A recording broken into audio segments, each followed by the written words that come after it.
Hello everyone, it is Kaiju Stuff here.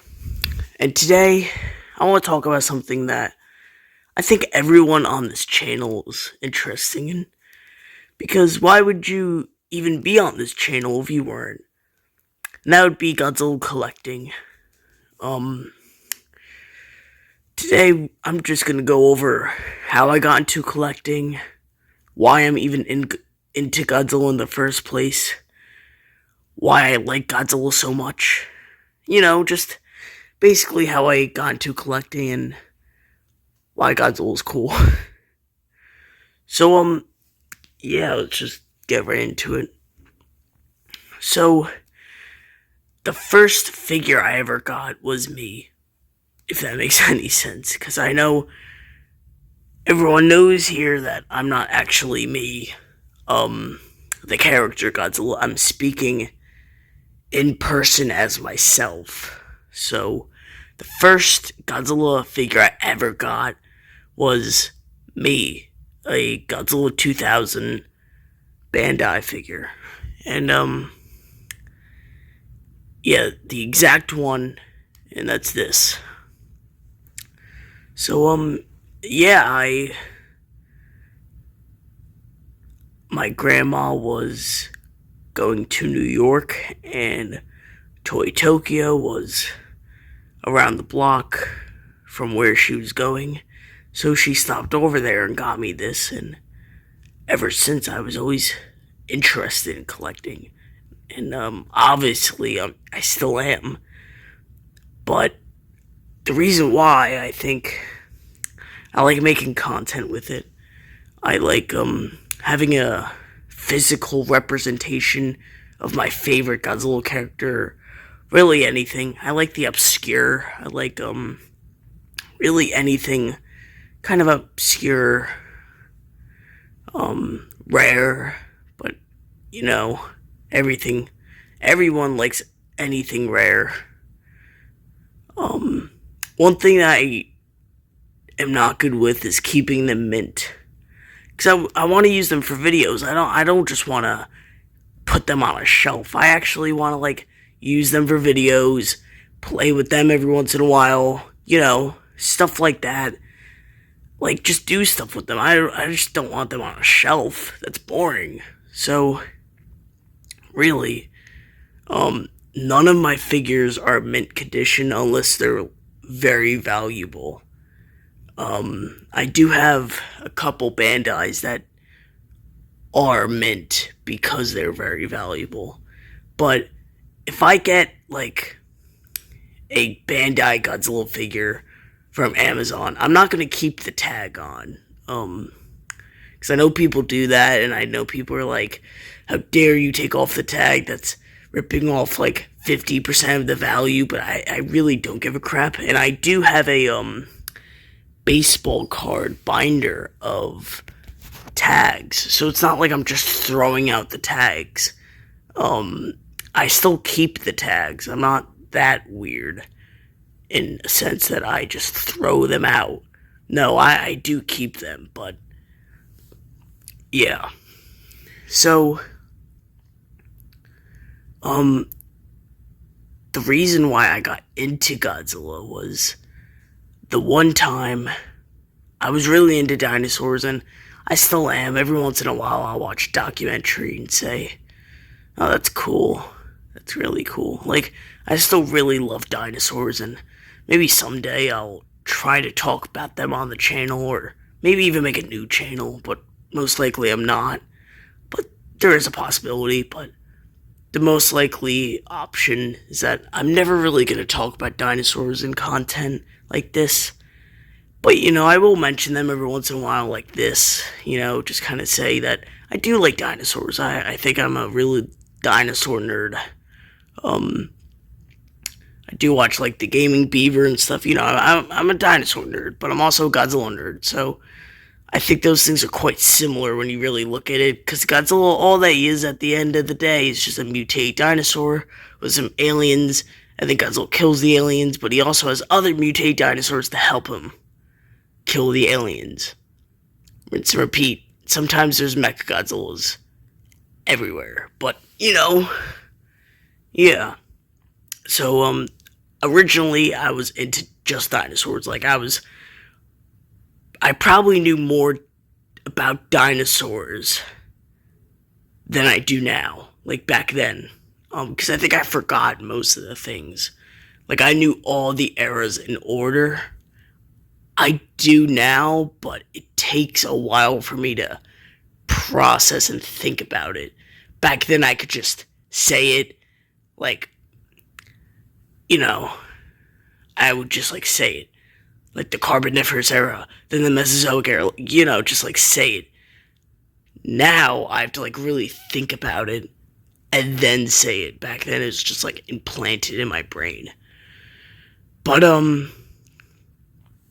yeah, so I was very into dinosaurs, and one time I saw something on Google actually, because it was when the 2014 Godzilla movie was coming out, and I saw something on Google. I'm like, that looks absolutely sick, because I've never really heard of Godzilla up to that point, or I have, but I never gave it much thought.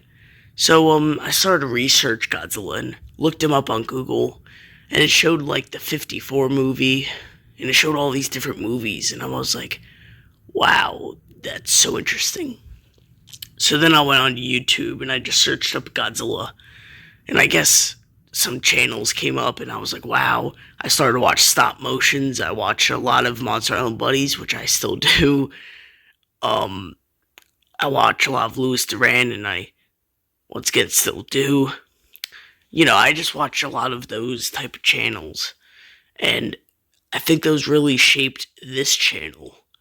I think it's a nice blend of everyone's style, kind of. It's less quality, but it's a blend, I think, of everyone's styles and opinions, because I do share opinions of people that I watch, specifically with Godzilla. With other things, not really.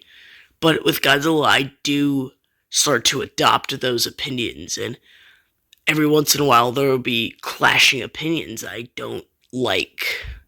So I think my opinions are kind of a mixture of everyone else's opinions when it comes to Godzilla.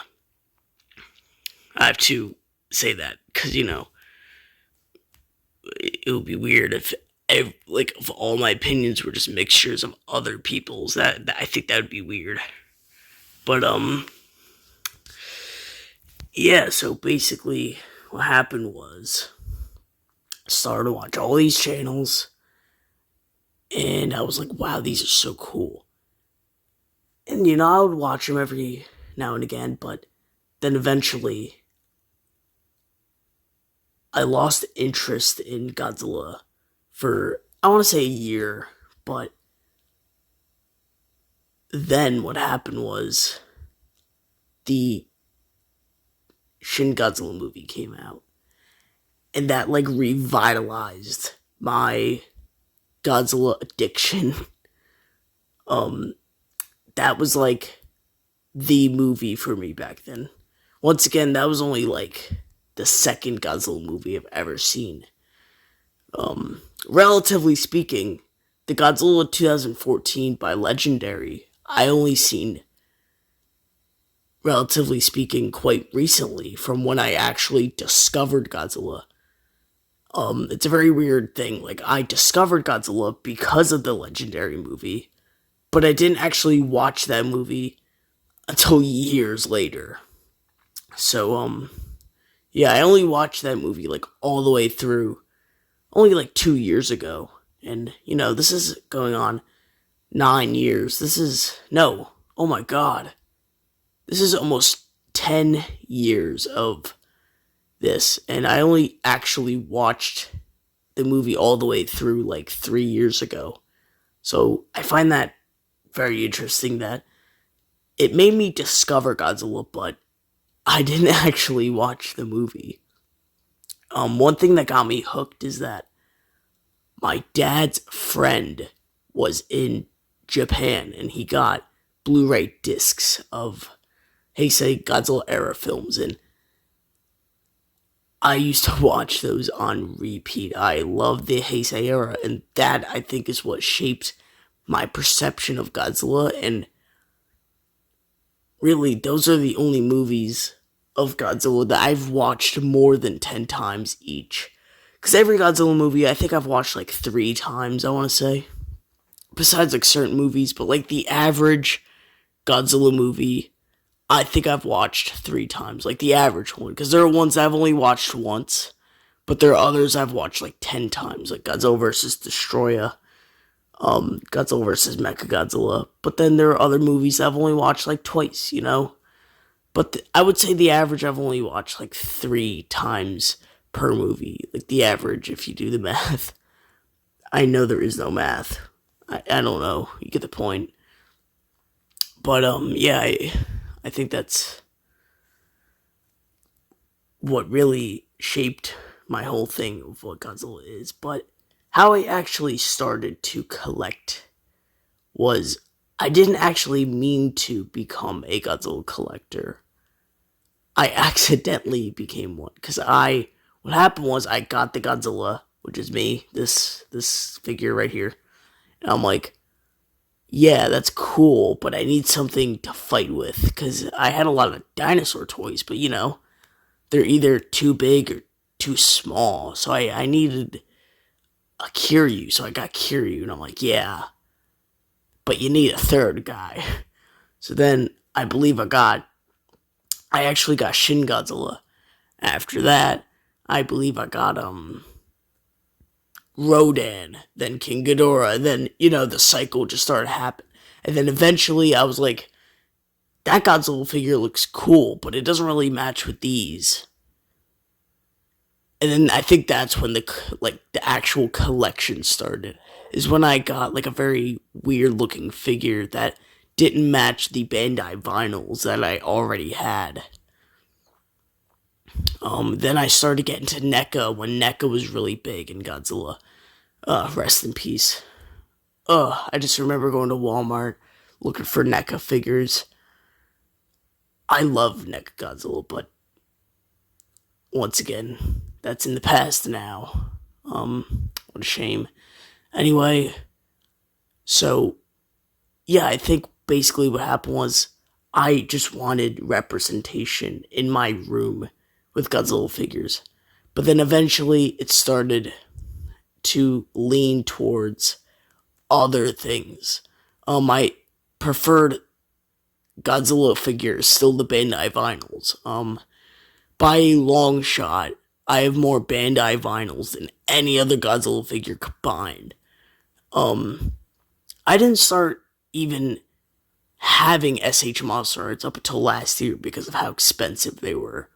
I actually only had one SH Monster Arts for the longest time, and it was the Godzilla 2019, and I got it when it just came out, and I'm like, wow, this figure's so cool. But once again, I already had the NECA, and I almost have every Godzilla NECA, besides, like, I believe, like, 3, not including repaints. So, I do have a lot of Godzilla NECA, because it's so affordable and easy to find back then.